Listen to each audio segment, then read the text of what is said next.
What's going on, everybody? Welcome to the Game Freak. Today we are going to do another top 10, and this is of the Nintendo games of 1990. But this is the titles of the top 10 best-selling home video games worldwide on the Nintendo in 1990. And that will include games on the Famicom, the regular NES, the OG, and the Nintendo Game Boy, the original.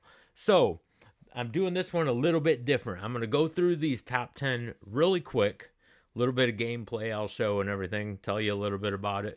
But then afterwards, I'm going to let you know what I thought of every one of these games. Because 1990, I'll let you know right now, kind of scared me because I started gaming in like 81, 82, something like that. But for some reason, 1990 kind of gave me a little bit of scare in the gaming world, and I'll let you know after this. Let's check out these 10 games.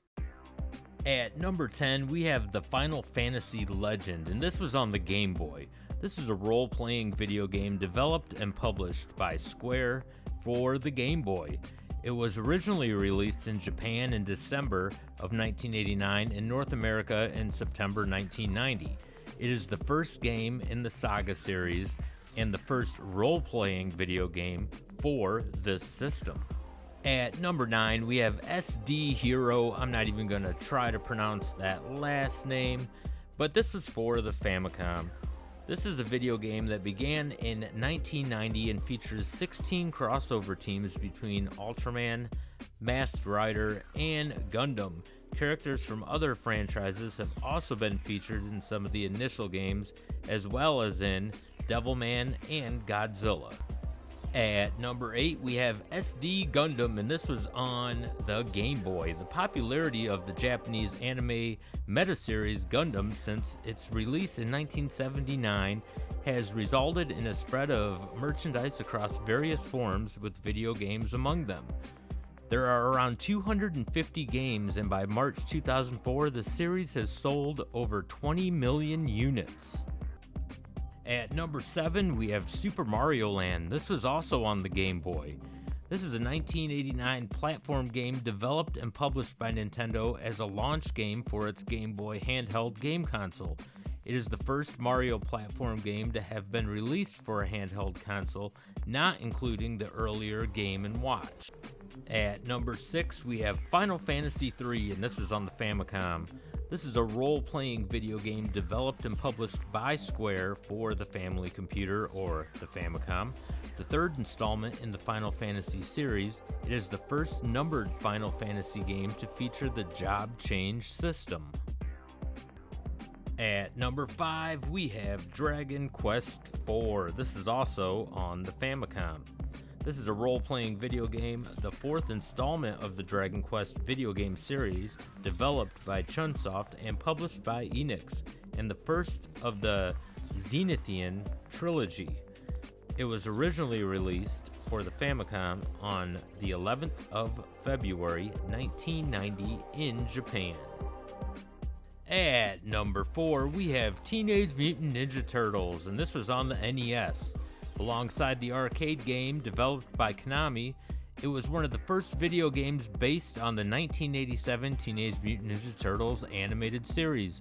Being released after the show's second season, the game sold more than 4 million cartridges worldwide.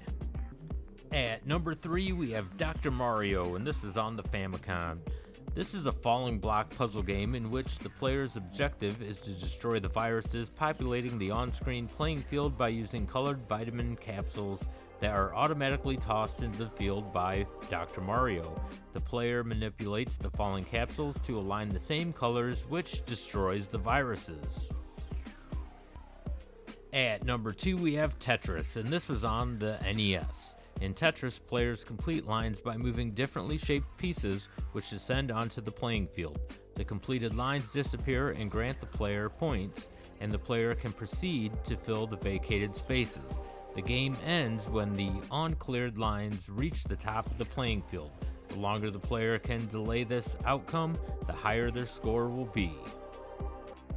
And finally, at number 1, we have Super Mario Bros. 3 for the NES.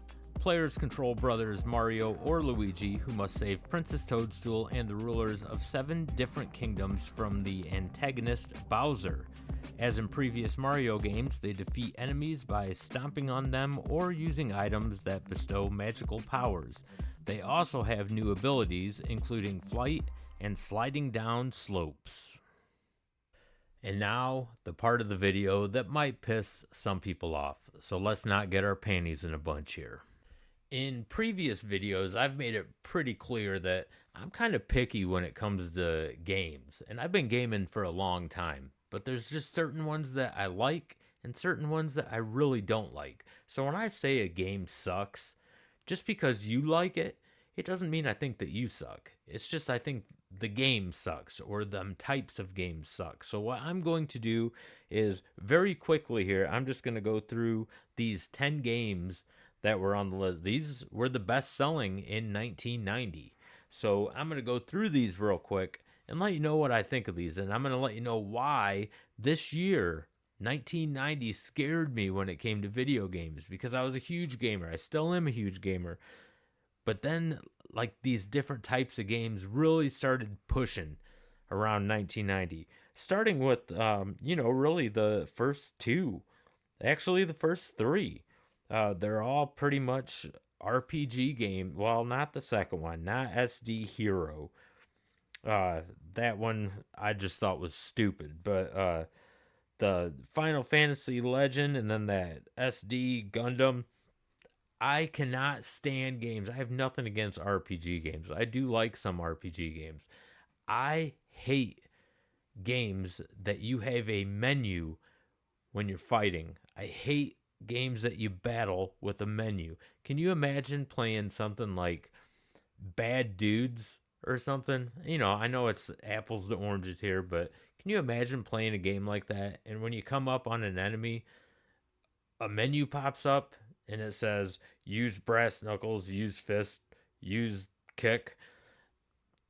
I just hate games like that. I think they are fucking insanely stupid. Anytime that I see a game like even mapped out the way these old Final Fantasies and Dragon Quests and shit are, little squares going everywhere, I don't like them, like, instantly. I know I'm not going to like them. I cannot stand games like that. So that scared me because those were like top selling games in 1990. I was like, holy shit, is this what gaming is coming to? Because I fucking hate games like that. They're just boring. But then, like, Super Mario Land, really enjoyed that. Really enjoyed that on the Game Boy, and then Final Fantasy, fuck Final Fantasy. I didn't care about that. Didn't care about Dragon Quest. And then finally, Teenage Mutant Ninja Turtles came out. Huge fan of the arcade game. I did not like the first Teenage Mutant Ninja Turtles on the Nintendo. Uh, right when the second one came out, I think it was like the arcade version. I thought that was pretty good. I liked that a lot. And I've been a fan ever since. I didn't like the first TMNT that came on the Nintendo. I thought it was it was tough. Took me a while to beat it, but I don't know. It just wasn't that great for me until that arcade version came out, and I was like, hell yeah, this is what it's all about. I loved that. Dr. Mario and Tetris, those puzzle games like that, just not for me. In fact, if I had to pick between the two, it would probably be Tetris over Dr. Mario. I just think those games are boring. I mean, they're good time killers. Like when I was younger and I was a passenger in the back seat of the car and my parents were driving or something. Yeah, man, I'd be playing Tetris or something on my Game Boy, or most likely Super Mario Land. But if I got really bored, I'd do Tetris. And then Super Mario Brothers 3. Come on, man, that's like a great Mario Brother game, and I don't think it's the best. A lot of people think it's the best. My personal favorite, and I get ridiculed for it all the time. I like Super Mario Brothers 2 better than Part 3, but hey, it is what it is. But a lot of those games I just thought sucked, and those menu fighting RPGs I just cannot stand. If you're into them, cool. Just not for me. Yeah, so those are the 10 games that were big in 1990, bestsellers, in fact, for Nintendo in the year 1990. So I want to thank you guys for joining me today. Like I said, wasn't trying to piss anybody off. You know, we all have our own preferences. If you like those games that I think suck, I don't think you suck, so don't take it that way. It's cool.